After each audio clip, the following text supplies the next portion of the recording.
আসসালামু আলাইকুম। নিশ্চয়ই সবাই ভালো আছেন। আলহামদুলিল্লাহ আমিও ভালো আছি। আজকে আমি আপনাদের সাথে একটি বিষয় শেয়ার করব, যে বিষয়টি আপনারও কাজে লাগতে পারে। যেমন দেখা যায় যে চলার পথে কেউ সাকসেস হয়, কেউ হয় না। অনেকেই চেষ্টা করে ব্যর্থ হয়, আবার অনেকেই দেখা যায় যে চেষ্টাও করে না সফল হবে কিভাবে। তবে মনে রাখবেন, সময় এবং কাজের যোগফলই হলো জীবন। সে মানুষই সফল যে পরিকল্পিতভাবে সময়কে কাজে লাগায়। টাকা পয়সা হলেই কি সফল হওয়া যায়? টাকা পয়সায় কি জীবনের সব? হ্যাঁ, টাকা পয়সা আপনার চলার জন্য প্রয়োজন, আপনার মৌলিক চাহিদা মেটানোর জন্য প্রয়োজন। সেই টাকা পয়সা উপার্জন করতে যে কখনো এমন পথে উপার্জন করবেন না যে পথে আপনার জন্য কাটা হয়ে দাঁড়ায়। অর্থাৎ আপনি দুনিয়াতে বেঁচে থাকা অবস্থায় অপমানিত হবেন, মারা যাওয়ার পরে তো শাস্তি পেতেই হবে।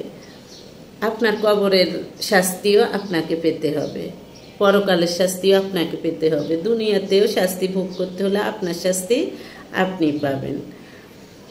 তাই সব সময় জীবনকে উপভোগ করতে শিখুন। উপভোগ বলতে এখানে খারাপ কিছুকে বোঝায় নেই। এখানে উপভোগ বলতে আপনি দেখা যায় যে কাজগুলো গুনাহ হবে, হ্যাঁ, মানুষের নামে, ব্যক্তির নামে সমালোচনা বন্ধ করুন। যে ব্যক্তির কথাবার্তা আপনার ভালো লাগবে না, আলাপ আলোচনা ভালো লাগবে না, আপনি তার সঙ্গে এড়িয়ে চলুন। আপনাকে যদি কিছু বলেই ফেলে বা আপনাকে কোনোভাবে অপমানিত করলো, ছোট করলো, তখন আপনি কখনো স্যাক্রিফাইস করবেন, কখনো ক্ষমা করবেন, কখনো অভিমান করবেন, কিন্তু আপনি দেখা যায় যে এটা নিয়ে বাড়াবাড়ি করা থেকে বিরত থাকবেন যতটুকু সম্ভব। তাহলে আপনার জীবনটা হবে সুন্দর। কিছু মানুষ আছে দেখা যায় যে কোনো বিষয়ে দেখা যায় যে আপনি তাদের সাথে গল্প করতেছেন, তারা হলো ব্যক্তি সম্পর্কীয় গল্প করবে।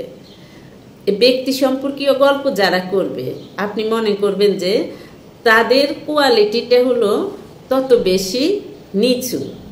তাদের সাথে মিশলে আপনি কিছু শিখতে পারবেন না, বরঞ্চ আপনি যেমন আপনার এই বিভিন্ন ধরনের খারাপ আমল যোগ হবে। অর্থাৎ তাদের সাথে থাকলে আপনিও একসময় না হয় একসময় গীবত করা শিখে যাবেন, মিথ্যা বলা অভ্যাস হয়ে যাবেন, শিখে যাবেন। কি এগুলা সবাই পারে, হয়তো কারো অভ্যাস কারো অভ্যাস না। মিথ্যা বলার অভ্যাস হয়ে যাবে, গীবত করার অভ্যাস হয়ে যাবে, মানুষকে ছোট করার অভ্যাস হয়ে যাবে। তাই যারা ব্যক্তি নিয়ে সমালোচনা করে তাদের থেকে দূরে থাকুন, কারণ যাদের কোয়ালিটি নিম্ন তারা ব্যক্তি নিয়ে সমালোচনা করে। যাদের কোয়ালিটি আরেকটু উচ্চ তারা দেখা যায় যে মানুষের ভালো গুণগুলা নিয়ে আলোচনা করে।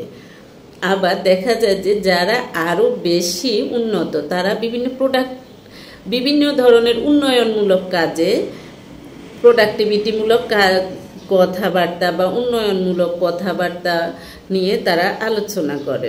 ওই ধরনের মানুষের সাথে থাকলে দেখা যায় যে আপনার পড়ালেখার যোগ্যতা থাকুক বা না থাকুক, আপনি কর্মঠ হয়ে উঠবেন, আপনি অ্যাক্টিভ হয়ে উঠবেন। আর এভাবেই দেখা যায় যে আপনার জীবনটা সুন্দর হবে।